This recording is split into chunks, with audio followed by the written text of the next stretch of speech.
ഓഹരി വിപണിയിലെ കനത്ത വിൽപ്പന സമ്മർദ്ദത്തിൽ വെള്ളിയാഴ്ച നിക്ഷേപകർക്ക് നഷ്ടം 7 ലക്ഷം കോടിയിലേറെ രൂപ.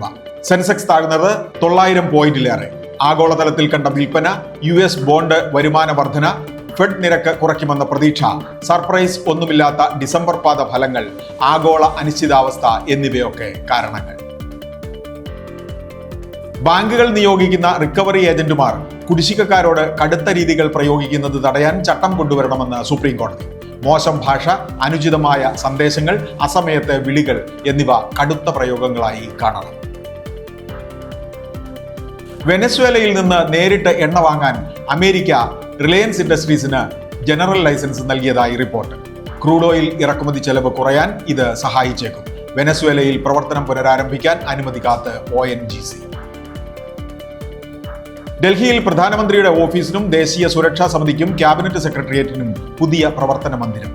സേവാ തീർത്ത് ഉദ്ഘാടനം ചെയ്ത് പ്രധാനമന്ത്രി നരേന്ദ്രമോദി. സംസ്ഥാന പൊതുമേഖലാ സ്ഥാപനമായ കെൽട്രോണിന് ആഫ്രിക്കൻ രാജ്യങ്ങളിൽ നിന്ന് കൂടുതൽ ഓർഡറുകൾ.